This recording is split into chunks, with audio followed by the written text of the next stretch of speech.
right, YouTube, it is Mr. Mean coming at you this fine Sunday afternoon, about 1 p.m. Central Standard Time. I am doing a Mr. Mean Speaks interview with the awesome Dave, aka Wikisnapper, on the Discord, the man, the myth, the legend behind Faulty Wire Games and that awesome game behind me, Project Sunflower.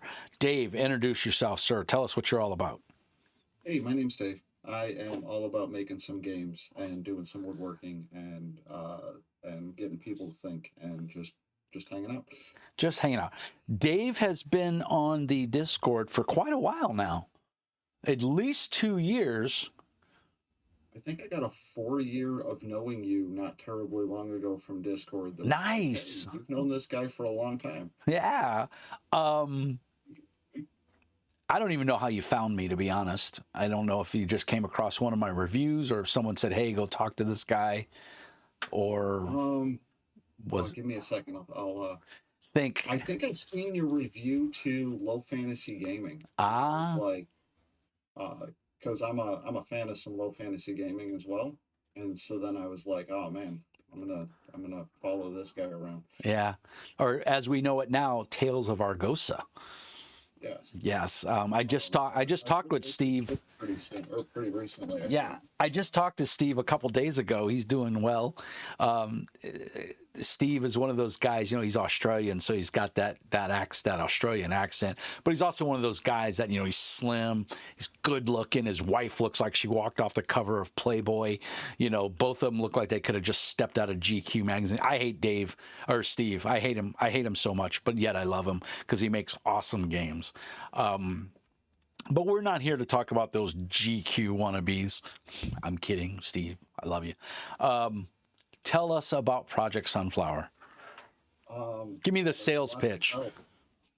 The sales pitch. Give me the sales pitch. It takes place in a post-apocalyptic Earth, but it's not your dry, crusty post-apocalyptic Earth. It's lush and verdant and green, and literally everything is trying to kill you because there's a spore in the air that mutates things that get like all the animals are mutated, all the plants are mutated, and it doesn't like as you're shooting at a monster, it will start mutating again and become a boss monster, based on dice rolls. And yeah, so like literally everything's trying to kill you, and sometimes you're playing and one of your party members mutates because they get infected.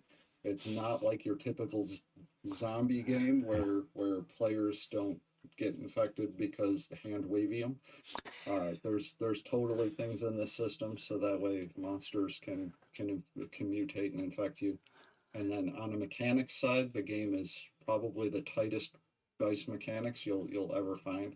I've spent years getting the numbers right, and I've run probably millions of simulations to get the dice, so I know where the dice were going to land, so I could design it to a fantastic balance.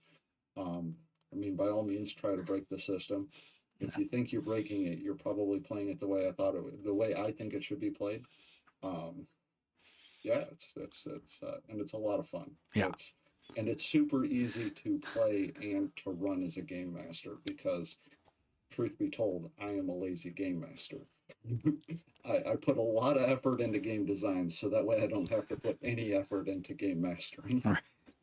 I wing it 90% of the time. I mean, I even buy pre-published adventures and I just cut them up to pieces and use what I want and throw away the rest. So yeah, I get you. I'm also chaotic just in my nature. It's who I am as a person.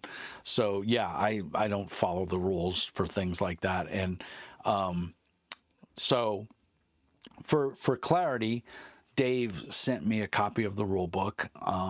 I did buy the PDF, but he sent me a free copy of the book. And there's I would have sent you that without this at all. I did, right. Well, no. In all fairness, mostly because I consider you a friend. right. And, well, you sent me Christmas presents, so come on. Yeah, you're a friend. You're not just a publisher that I'm interviewing. You're my friend, and we've had some deep conversations, and I enjoyed all of them. I'm a fan of the game. I have yet to play it. I've read it. I love the layout of the book. I love the stark. I have very poor eyes, so the contrasting colors with the yellow and the bold heading and everything really pops. I love the layout of the book. I love the art in the book, which did a lot of the art, correct? I did all of the art in the book. Now, there's for fans of Mr. Mean Speaks and fans of Project Sunflower, you may have noticed in your copy of the book that is there two pieces of art that have the channel logo or three? I can't remember. I think it's two. I think it's I two. think it's two. Yeah, There's two that are coming to mind, and I'm not having a third one come to mind, so we'll go with two. I think it is. And I really don't think there's. Yeah, I think it's two. So and on top of that, the book is in a landscape format, which makes it unique. It lays flat on the table, which is always nice. What else about the book? Full color. You did all the art. You did all the layout, correct? Yep. Yeah. How many pages? Uh, I want to say it's 333 pages of what I consider Usable content. and then a couple of pages um,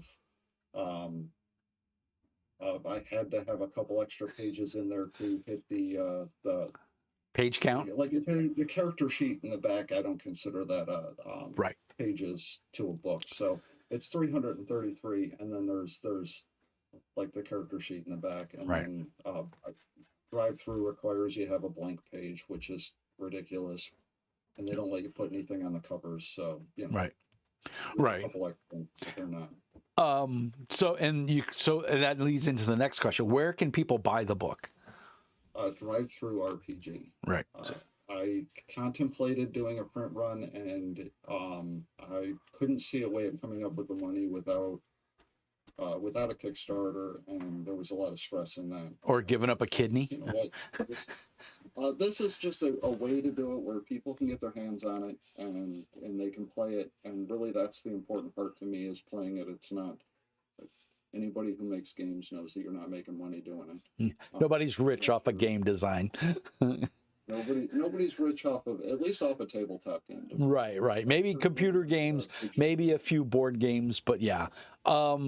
So they can get it on drive-through, and as always, meanies, use my affiliate link. It puts a couple pennies into the channel, which helps us out a lot, and of course puts a couple pennies in Dave's pocket. And you can get it in PDF and physical, correct? Yes. Yeah. And I want to note that the physical copy, I make the same amount off the physical copy as I do off the PDF. Most of the money goes to printing costs. Right. That's just life. Yeah. I want people to know that however you want to enjoy it is the way I want you to enjoy it. Right. And I'll say it works well on I have an iPad Pro, the 12.9 or whatever it is. And it looks great on there with that, that screen and everything and those vibrant colors. There's one of the pictures, it looks like it's a mute. I don't want to ruin the book for anybody, but to tell you the kind of nightmarish shit that you're going to deal with in this book, there's a giant mole, the little mole, cute little fuzzy moles that crawl under the ground, and they have the little nose that wiggles, and, they look so cute. This thing ain't cute. But it's the size of a horse, and that's one of the color plates in there. I mean, all the art is fantastic. It's done really well. And like I said, I've already raved about the layout. So where did the inspiration for Project Sunflower come from? So a long time ago, like 20 years ago, there was a thing that came out on what do you call it? The History Channel that was called Life After People, and that got me seeing some buildings that were decrepit, and so that was like the initial starting was like, what would the world be like after people? And there was a huge zombie craze back then. I think that was right around the time that Max Brooks came out with the Zombie Survival Guide. So that kind of puts you in a time period. Yeah. And I was thinking the problem with zombies is, after about 15 years, there's no more zombies. Right. Like, that's just life. Like, after about 15 years, the wave hits, everybody dies. Any survivors know how to survive. The zombies like they're going to decay, and then you're going to pretty much run out of zombies. So your zombie apocalypse has like a 15-year lifespan. Right. So I was talking to an old friend, and I was asking him like how do you go about making an apocalypse that doesn't have a lifespan on it, a time period. Because when I was playing D&D or whatever fantasy game, it's like you can imagine 1,000 years in a fantasy world and you can still be playing, right? Um, and so he was pretty much so he was pretty confident the only way to do that is if your zombies keep reproducing. Um, and I was thinking, uh, where should there should be monsters in the world? Like it's not a fun role playing game if you don't have monsters to kill. That's still my motto. That's still my like I know there's some people out there that want to play a game that doesn't have monsters. I'm not that person. Right. I want to go. I play to kill monsters. Right. That's my all the role playing and everything else is fluff. I'm killing monsters. Right. That's who I am. That's where it's at. And admittedly, that's part of why Project Sunflower plays like a tactical game. It is very tactical. You play it on a hex grid. Um, movement changes based on your character and everything. So it's not very cut and dry in that it's not like, oh, everybody moves 30 feet. This is not that game. Right. At any rate, so after some thinking and coming up with a way to get players to be infected, but humanity can still theoretically survive, um, and then a way to make it so the animals would be infected as well, and then making it so the environment is dangerous as well. Not just animals, not just monsters in the world, but like Plants. I want the plant. I want the trees to be covered in thorns and to reach out and snag your shirt so that you're looking this way for the snag shirt when a different thing wraps around your ankle. Like I want a world I want the world to be spicy. I want it to be to where you really need to be paying attention to the world. You want all the players to be paranoid. That's what you want. Um, Definitely, at the time I started making this, I was totally that game master. I won't lie, I was totally that game, but I also want to run a realistic world. Right. So realism plus monsters, I'm okay with that, but I'm not waiving physics. Right. The closest thing to waiving physics I do in Project Sunflower is realistically some of the mutations should happen faster than thermodynamics would allow. Um, but it makes the game better, so you go with that for the game's sake. Right. But by and large, like I want you to stop and like I want the world, I want the mechanics in the world, I want all of it to line up in a way that is believable to a person, so that way you can be immersed without that little thing in your head saying that shouldn't work like that. Right. And so all of those things together kind of come up with that, and then I was out on an EIT point in the Army, standing in the sun wearing full battle rattle for way too long, thinking about, um, specifically thinking about how a fighter can fail to bend the bars, and then the magic user comes up and gets a good roll, and all of a sudden the bars bend. And I'm like, this dude's built like Arnold Schwarzenegger, and the magic user is built like me. There is no world in which the magic user should be able to bend that bar when the strong guy can't. And so I came up with this beautiful equation that I didn't even put in the book. I did put charts that have all the math already figured out for you. But essentially, I came up with this really beautiful equation that's just that you have a bracket in which you need to roll, and anything below that bracket you don't have to roll, and anything above that bracket you can't roll on, Right. because I'm never picking up the back of a Humvee. Right. Doesn't matter what my dice say. I can't pick up the front of a slug bug. I'm not picking up the back of a Humvee, right? Um, there are days where the coffee cup is probably more than I should be picking up. Been there, done that. Totally understand. I tell you, getting old sucks. But what's the future for Project Sunflower? Source books, Right now, splat books. so I have a lot of expansion ideas. I haven't really started working on it. I got a new adult job that takes up a lot of my brain power. Call it an adult job because it's not making games. No. uh, it's something that if Project Sunflower ramps up, then I'll pick it up and start working on it. But for right now, I'm just kind of kind of taken a breather. I mean, the game came out earlier this year, and it's something I've been working on for more than 10 years. Right.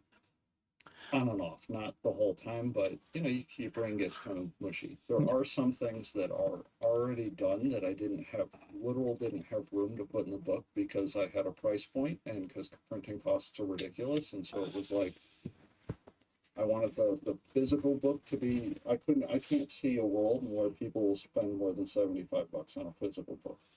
And so I literally had like this is what I need to be able to make off of each sale, and then this is what the printing costs are, and so this is as big as the book can be. Right. And so there's some things that are off to the side, like that I want to put into the book that there was just no way to do.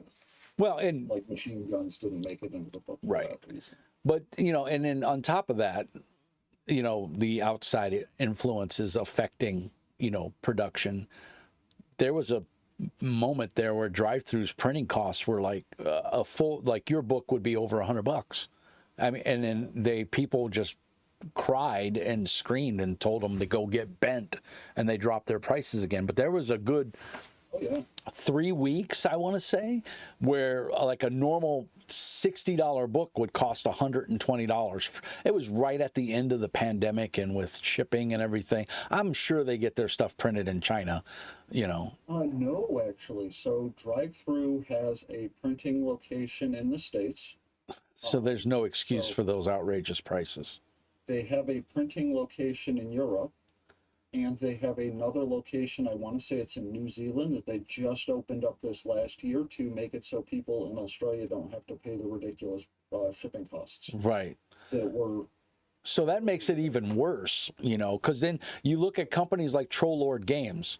Their brand new game, Amazing Adventures, just came out. The player's handbook is $29.99. Yeah, I don't know how they can afford that. They have a printer here in the U.S., and they're their own distribution. I talked to Steven Chenault. He is his run big printing runs, and that's how they can afford it. Right. If I had like a down payment kind of thing, then I would be able to. Right. I could go that route, but without, and that would have taken going to Kickstarter, and I didn't do that because I also had a whole bunch of stuff happen in my personal life. Yeah. My personal life that I never want to be the person who's like, hey, I'm going to make a Kickstarter and then have it fall through. Right, because that's the worst. And that's part of why I'm so burnt out on Kickstarters. I really am. I got caught up in Magpie Games, with the Last Airbender and Urban Shadows second edition, right? I missed out on Urban Shadows first edition. I never even physically bought the books. Not that I don't think they did a Kickstarter. I don't think they existed back then, but I missed out on it. And it was a genre of game that that whole vampire, werewolf, that kind of thing. And then Powered by the Apocalypse type rule set. I like that system. And I heard about Urban Shadows, but I never picked it up. And then I realized it was based off of Powered by the Apocalypse and everything in the playbooks. And I was like totally down for this because I had just found Dungeon World and realized what a phenomenal game that was, that it emphasizes my style of GMing off the cuff, getting the players engaged. And so I was just mad that I didn't get the first edition of Urban Shadows. And then they announced a Kickstarter, and I went deep. I went like $200 deep in, and got everything, because I was like, well, if I'm going to get it, I might as well get everything that I can. Yeah. And I could afford it, and I did. And then, we're like, okay, everything's done. It's going to start production. And then, Avatar just fell out of nowhere. They got the license, and I mean, they knew it was coming. Those things don't happen overnight, and then they decided to stop all of the production on Urban Shadows and go full tilt on The Last Airbender, which, hey, good for them. I'm glad they made an F ton of money. Doesn't help me when I'm sitting there, my book's a year late, and it's only because of greed. They can say whatever they want to say. It was straight up greed, and that's where I have a real problem. So I won't be buying anything else from Magpie Games, and if they don't ever want to support the channel, I could care less, because I'm going to get my Urban Shadows 2 second edition, and I'm going to enjoy it because I've got everything I need from it. I don't need to buy anything else. I've got everything I would ever want, and I'm probably going to run the game because it's my style of game, but I won't support the company anymore. I mean, they burnt me on the Kickstarter, and that's not acceptable in my book. That's my thoughts. Other people may feel differently, but I'm they went for the greed route, and hey, good for them. I'm glad they made some money, but you dicked me over. You're not going to do it again, because I don't trust them now. So, and I'm really shy of all Kickstarters now. I've got a number of friends in the industry that are kicking off Kickstarters, and they're like, "Hey, can we count on your vote?" And I'm like, "No, I'm sorry. I'm not. I'll wait for it to come on the shelf, and I'll buy it. You know." That's like I said. So and honestly, just watching knowing you and hearing what your experience is with Kickstarter, I don't want to be the one who does that to somebody. Right. And so I just avoided it. I was like, you know I what, think you did smart. go out on drive through, and I probably would have gotten a bigger initial splash with a Kickstarter. But also I didn't need to pay artists because I'm the artist, Right. and I didn't need to pay a layout person because I'm the layout person. Right. Now I did save up some of my own pennies and like Project Sunflowers on Foundry VTT. I had a friend of mine do that, and I paid him. Um, So I didn't know. I didn't know you were on I didn't know you were on Foundry. it just happened. Oh, okay.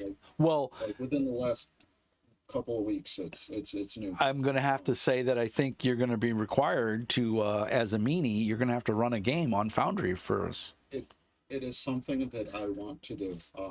I need to. Honestly, I need to make a. I've been looking online for other people's maps because I don't have a lot of time, and I want to just find a map that I can run the game in. But Yeah. There's a very thirsty market, I would say, for good post-apocalyptic maps that Yes. don't look like they fell out of Mad Max. Right.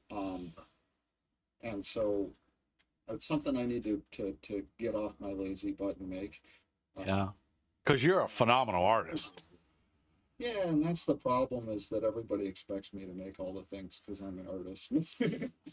Well, I mean, and you got YouTube guys bugging you to make shit for them. I will say, Dave sent me. It's back there. It's right there. He made me this beautiful wooden box that I take to conventions with me when I run games, and it holds all my dice, and it's phenomenal. I think you got one right there, don't you? Yeah, I've got one right here. I'm just emptying out the dice so then I pick it up. Right? You don't do like I do and it spills everywhere, because I've done that. So I should note that the whole thing's got a magnet on it that is actually strong enough to not have the dice spill out of it, but I threw mine in my backpack at the convention and I never had a problem. Not once did it leak. Yeah. so this is the outside. I've got some stickers on I put my channel logo on mine, my sticker, but yeah. And on the inside, it's got like a dice tray where you roll the dice, and then a spot for holding all the dice. And when you put a die in there, when it closes, the top side of this stops the die from rolling around, so it stays. Yeah. It was awesome, man. And like I said, I use mine all the time, and I love it that because when I take it to conventions, it's my dice roller as well. So one less thing I have to bring. It's a twofer. As a game master, I love it because unlike traditional dice trays, you can see the die sticking proud of it, Yeah. and so most of the time the dice stay in there. You know, if You're not chucking them. Yeah. if you're not throwing them real hard, but if your players have these, you can see them from across the table. Yeah. And that's really nice. Yeah. Like I said, it was very well done, and it's one of my treasured gifts. He also wrote a very nice note. So, and I have that note. It's actually sitting over there. You can't see it. It's off screen. But I wrote a note. That sounds like something I would do, but I don't remember. yeah, you wrote you're like, I don't normally do this, but thank you for everything you've done on the channel and stuff, and again, I do it just because I get to meet cool people like you, and we have I don't know what spell I got on you, but I'm like the least cool person that's. Dude, look at the hat. Come on, you got a leather boulder. Take the hat off. Take it off. Poof, look at the hair. I'm telling you, you got the evil scientist with the goatee. I have some Einstein hair going on, I, and I I, have my entire life, and that's a big part of why I wear hats, is because you got to either I tame that get bald beast, dude. or It's awesome. I have hair that's so long that it gets in my face when I'm sleeping, or I wear hats, and so Yeah. I just wear hats. Yeah, it's the you got the mad scientist look going. There's nothing wrong with that, my friend. All right, well, now I have to bug you with my weird questions that I ask everybody I interview. So, and there's 3 of them, but we might throw a 4th one in there. So the first one is, what's the one game, not your own game, because obviously you wrote that, but what's the one game that you've played or have in your collection that, or that you know of, that you wish, damn, I wish I would have wrote that? You know, whether it's a flop or a success, doesn't matter. What's the one game that you're like, shit, I wish I would have wrote that? Um, I think it's Mouse Ritter. That's a good I answer. really do. I utterly love that game. I love the idea that you are a mouse, and that one hex is a mile. And I love that the game has got these little tokens that you put on your character sheet, and as you take damage that's bigger, you, instead of or if you did a losing effect or whatever, it fills a token spot on your sheet. So And you've only got so many. 6 items or something, and um, it's a very OSR game. It doesn't have a lot of, there's No. not a lot of meat to it. But it's a cool game, and the art is fantastic in it. Oh, Yeah. it's so good. Yeah. Mouse. I really enjoy it. Yeah, that's a good one. That's a good one. All right. Next question. Good answer, by the way. One person, past or present, or, well, you can't say future, but past or present, living or dead, that you'd like to sit down and play a role playing game with. Can be a relative, can be anybody, past or present. Famous, not famous, anybody.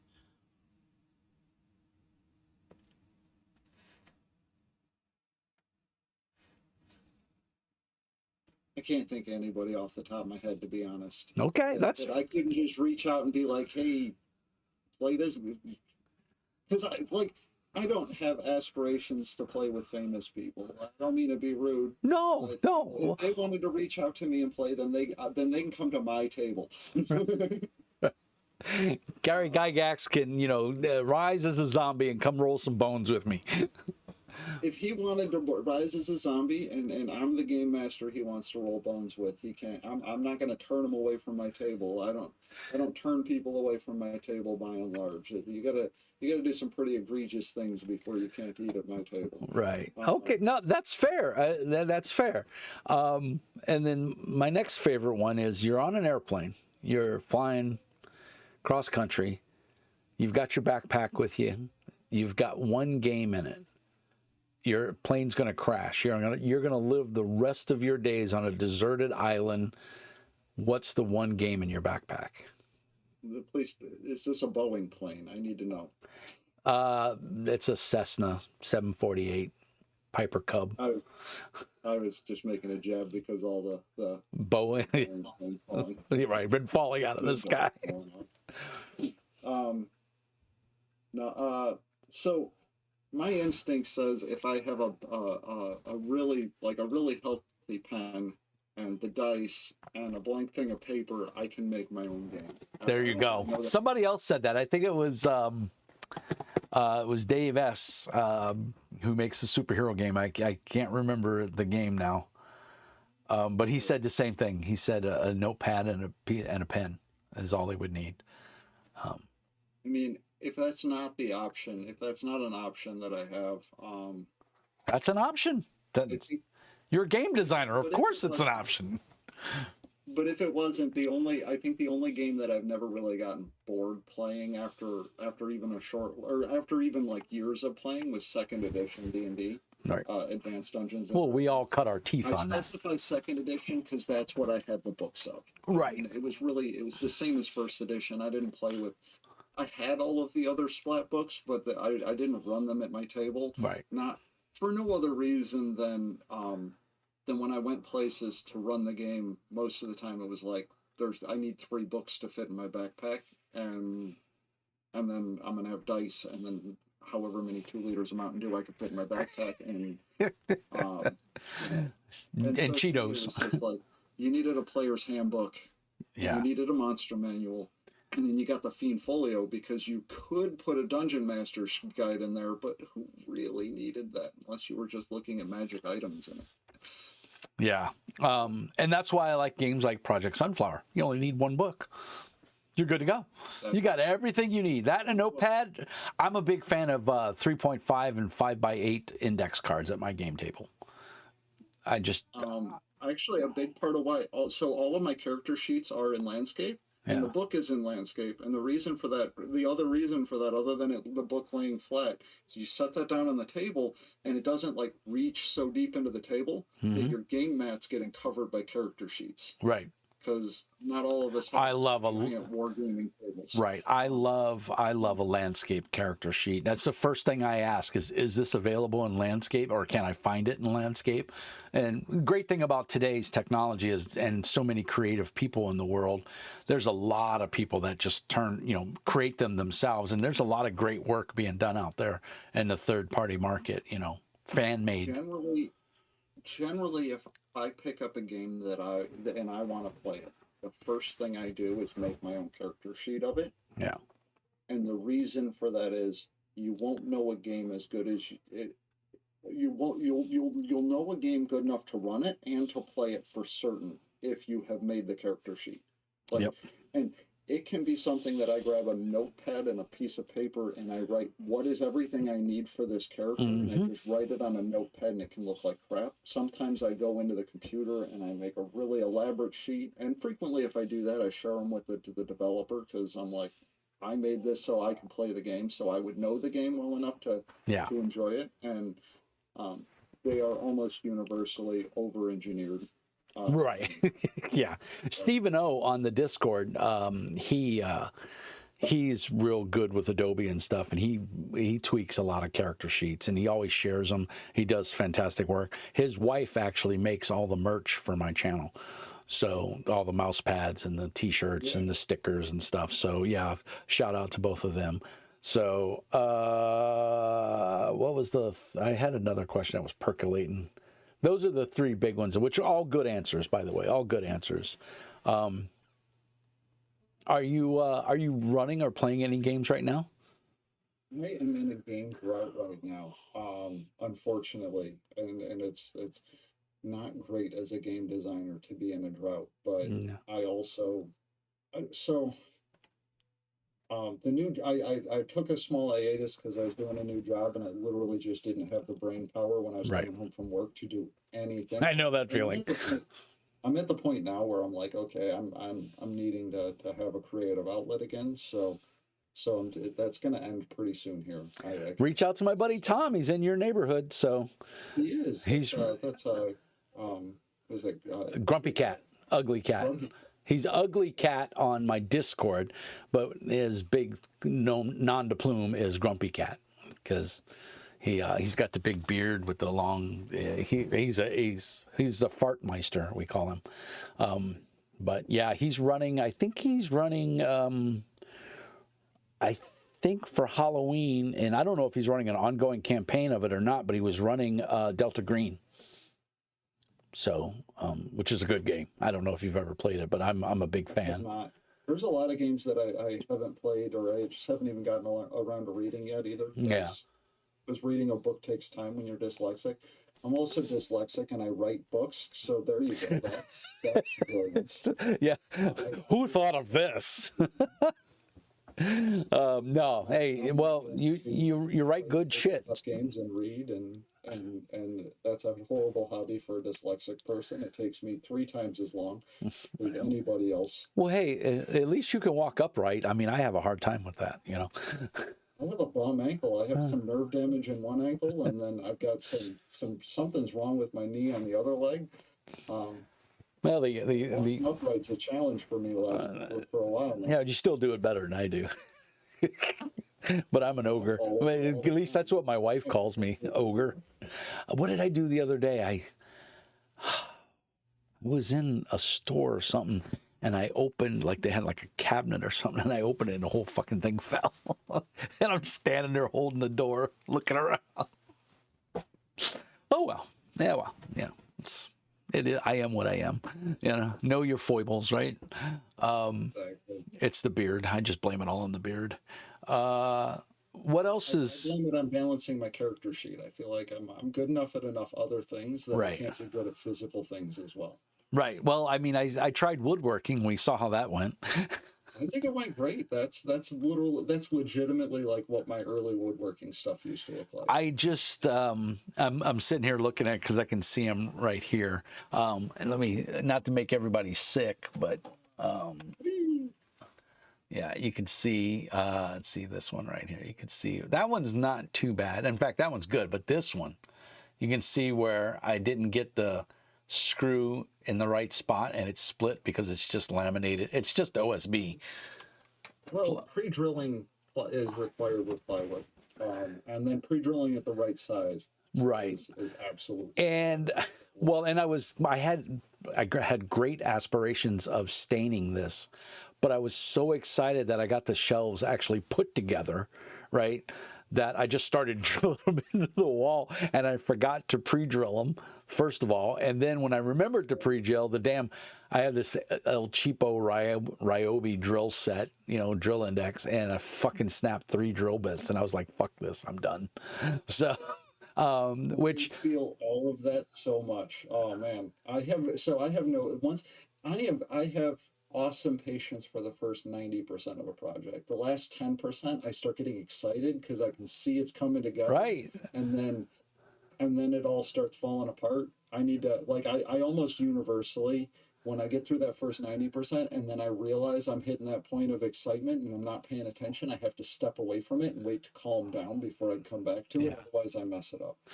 I'm gonna say though, it looks good. I got them mounted. I got 2 sets of 3, staggered on the wall.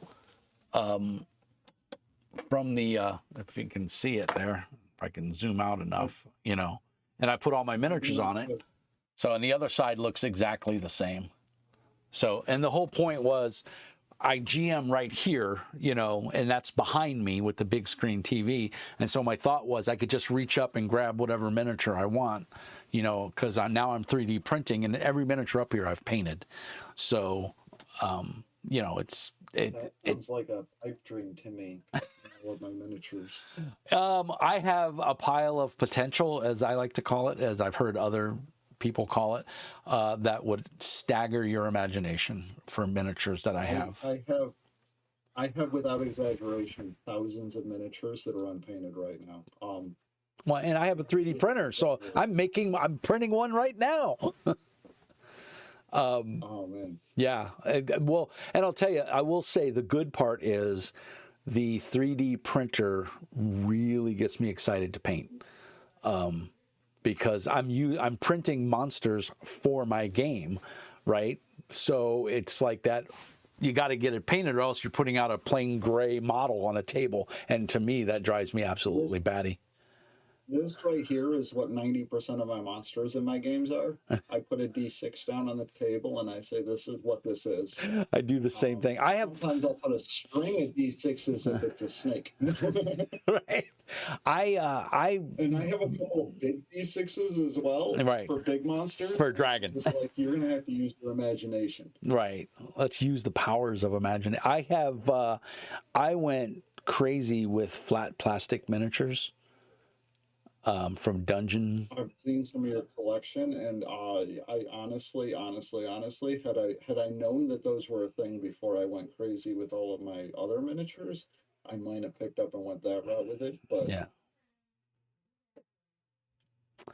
I have way too many of those, and now I don't use them. I barely use them. I've printed the player characters miniatures. I have 3 more that I got 3 of them painted. I need to paint 3 more. And then, of course, every 2 weeks we play, and I come up with new monsters and stuff, for the adventure, and I print them. So the printer being down for 2 weeks really hurt. But like I said, I'm printing today, and I'm excited. But it does, that excitement to actually get paint to miniature is there. And I wanted to paint today, but I had husband chores I had to do. But I got them all done. It takes me probably 6 hours to paint a mini. I don't know how everybody else can do that and keep up with things. Speed paint is your friend. And what's that? Speed paint is your friend, or contrast colors by Citadel, speed paint by Army Painter. You can do some amazing, like, see, hence why the shelf is right there. I don't know how well this will show up on the camera,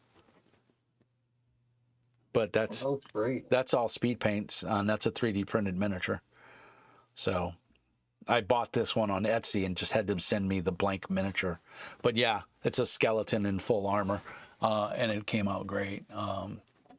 This is an actual Raup, or not Raup, Reaper dwarf, Iron Dwarf.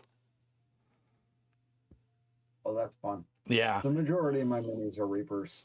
Yeah, I mean, these are metal. Years ago, Reaper had its own fantasy game called Warlords. It was a fantasy skirmish game. It is still, to this day, one of my favorite miniature games. It's a really well done. They just never took it anywhere. They came out with stuff. They came out with CAV too, CAV, which was a like BattleTech type skirmish game, and you used a deck of cards. And I think I still have the deck of cards. It's CAV, but they sent me a shit ton of metal miniatures, and I still have some of them. I have all the dwarves that they sent me, so I'm a big fan of dwarves. So just painting those up, but yeah, everything that I painted, my scorpions, that you saw pictures of those. I painted giant because we did the desert campaign. We're still in the desert in Osirian in Pathfinder. So yeah, 3D printer is amazing, and it does kind of give you that fire to paint, especially if you know you're going to use it in your game. You want to, I personally don't like putting unpainted miniatures on the table, which is why flat plastic miniatures was the bomb, and I backed both of their Kickstarters. I use dice. They come with colors already. Hey, look, it's already red and black, so it's obviously a fire elemental, clearly. Right. I see how you're going here. And you stack them up, it's a fire giant, So, yeah. No, Dave, it's been a blast, sir. Thank you so much for all you do. I appreciate your hard work. Your game is beautiful. Hopefully, now with the Foundry module out, maybe we can get a game going on the channel. Help support the game. One more time, give everybody your socials and where you can be found. Do you have a website, all that fun stuff? So I do have a website. I do not update it often enough. It's faultywiregames.com. I'm Wikisnapper on Discord. I do have a Discord channel for Project Sunflower, and if anybody's got questions, it's a great place to post them. I do my very best to respond to people. The Discord channel is Project Sunflower on Discord. We'll put links down in the show notes. Awesome. If you get the book, I do have what is it, one of those QR codes, so you can quickly get there to get, like, because I have character sheets that are all form filled on the Discord. So if you're in the digital age and you don't want to do Paper, the math that's involved to play games, I mean, so I want to throw it out there that when I started Project Sunflower, tabletop role playing games really were for like nerds, not it wasn't something that I could even talk my cooler friends into playing or doing. That's not the case anymore. Now everyone's interested because it's kind of become more of a cultural thing, and that's awesome. I'm all encompassing, but definitely when I started Project Sunflower, I kind of expected most of the people playing it knew algebra. Now that said, there's almost none of that math in the game. Right. I did the math is in the background, and then I've made it so you don't have to know that. Right. But you get the final numbers. Yeah. I expected people to know that when I first started, and so I mean I've gone through and I've made it so it's as easy and streamlined as I can make it, I think. And it's a beautiful book. First and foremost, the layout is amazing. the format of the book. I mean, the art in there. When you see some of the creepy shit in there, if you're into that kind of stuff, you're going to love it. It's to me, it's worthy of being a coffee table splat book to sit there and look at the cool art. So I don't know if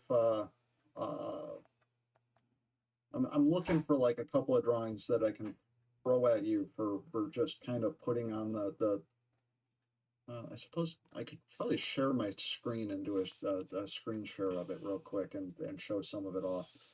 or they can go and watch my review of the book because I showed off a lot of the art in the review. I don't know that. Have you done a review? Yes. How do I not know you've done a review? I don't know. It's on my channel. I showed off all the cool art. I'm gonna need you to link that to me. Okay. I haven't been able because yeah. I'm pretty sure I did. I mean, I got over like 600 videos up there, so it's a little crazy to remember everything. Give me 2 seconds as I try to get the arms out of the way there. And then let's come over here. I don't know how well a screen share works on the It should just replace your image. There you go. It didn't replace it. Yeah. There you go. Yep.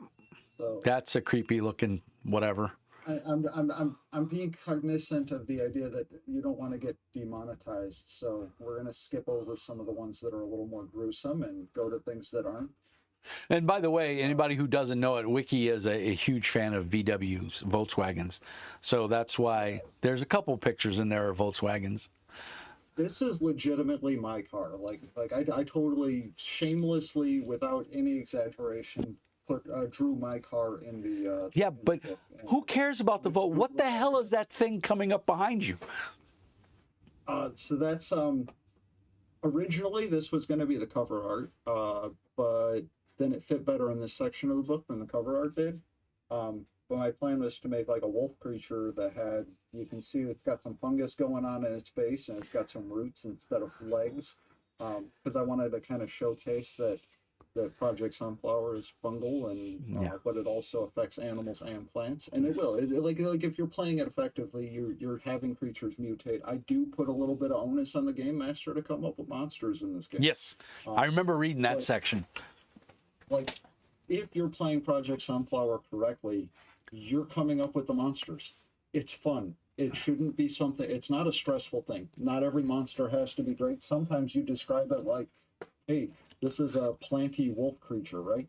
That's enough for the players' minds to start wandering and doing their own thing. Sometimes you really get into it and you start describing how like the skin is turning pale as it rips apart, and Right. you can see. Well, you judge your audience, right? As a game master, I mean, and you do. yeah, And so have fun with it. if your audience is squeamish, then lay off a little bit. Right. If your audience is not squeamish, then kind of Lean into it. Explanation. I mean, and there's a good picture. Scroll down a little bit more to the cameras. Yeah, I mean, that's a good one where like vegetation is taking over everything. You know, it's just cameras with moss or whatever growing on them. You know, the art is very indicative of the setting. Yeah. No, okay, we're done. We're done. Creepy shit. That one's a little nicer. Yeah. That one though of the mole. Yeah, there you go. your squirrel the size of a small dog. I think I think I've put a giant squirrel in every draw or every product I've made. Nice. Every game book I've made. Done. You gotta have a giant. I mean, players need to fear the giant squirrel. I mean, second, I think I've got one in Trade Winds as well. I believe you do. 2 seconds. I'll pull it up where people can see it. Yeah, there's the giant squirrel. And Trade Winds is for Tales of Our. Well, it's for low fantasy gaming. Yeah. Yeah. When I get my copy of like my physical copy of Tales of Argosa, I might I haven't I'm not committed. I might go in and do a uh an update to Tradewinds, but we'll see. I'm not there yet. That's a big I commitment, hope you so I'm do, not committed. because I have trade I'm ones. thinking about it. Yeah, there's some. Yeah, if you have a problem with body horror, this is not the game for you. Um, That's true. some people are This not one, into it, so we got to put that disclaimer out there. But if those things don't bother you, then you're going to love this game, because it is a lot of the GM coming up with stuff on the fly, being able to use real world circumstances, real world settings. If you live in Sheboygan and you know the neighborhood really good, you can set the game in Sheboygan. You know what I mean? As opposed to like coming up with a fantasy town. There's always that trope that you don't have to worry about. You can set this in your local town with people trying to survive, and that's always yeah. fun. That's always fun to me, anyway. I feel like I've given people enough of Capital City Dome, whatever, that they can run it here in Capital, and then at the same time, though, you kind of I expect game masters are going to want to make their own place. I say I would Like, set it in Duluth, I would want to, and right? that's why I say that. Because we have a major waterway, we have a good sewer system here, so I think, yeah, that's just, again, creepy. But enough of freaking everybody out. Go ahead and close that live stream, because it's cutting you off on the stream. Okay, There you there we go. go. We're gonna wrap it up. I got family chores to do. Okay. I have a real life. But Dave, aka Wikisnapper, he's also on my Discord quite a bit. And can people Yeah, reach any out to you? questions for me? Yeah, if they have layout, we have a publishers channel on the Discord. We also have a Get Help channel as well. So we have Jay from Broken Rat Games, and Steve. Can't think of his last name, from Britannia Games. He's pretty awesome. He's amazingly awesome. So we have a lot of cool people that are in Jason from Lord of Fife Games, or Fife. I am just horrible with names today. Earl of Fife. There we go, Jason. Yeah. We have a lot of game designers on the channel. So if you're a budding game designer and you want some help, pop in there and say hi, join the channel. There'll be links down the doobly-doo. There's a permanent link. Send me a private message, Dave, of your Discord channel, so I can put a link in there for your Discord into the show notes, so people can go join your Discord. Also put a link to your drive-through RPG, to your book, and in your website. If you send that all to me, I'll cut and paste it and put it in the show notes. But I want to thank everybody for spending the last, almost an hour with us. Wow. I love doing these Oh, has it already interviews. been that long? I know, it's been 52 minutes, That man. happened. Yeah, it's funny how that works. I love chatting with game designers and seeing what happens behind the scenes, and getting your guys' perspective, because creating books is not easy. And Oh it's man, such a at some point, if you really want to do it behind the scenes, I can show you some of my Excel sheets Yeah, that right. I use to make these things, and you'd be amazed. I think Yeah, you would enjoy that. I think everybody would be amazed. It's a very hard process. The creative process in and of itself is hard, and then when you add the logistics behind it to get all this stuff done, it's even more work. So, Dave, I want to thank you very much for taking the time out of your day to chat with me, to tell everybody about Project Sunflower. We'll put all the links in the show notes so you guys can go check it out. If you don't have a copy, I highly recommend you get a copy. We also have a Foundry data set for the game now, so that you can play it online with your friends or play it online with other friends. Hit us up on the Discords, PayPal, excuse me, Ko-Fi, and Patreon does help support the channel if you like what you see here. And as always, Dave, thank you so much, brother. We'll chat some more later, but for now, I want to thank everybody for watching, and as always, be nice. Oh man, much appreciated. Thank you.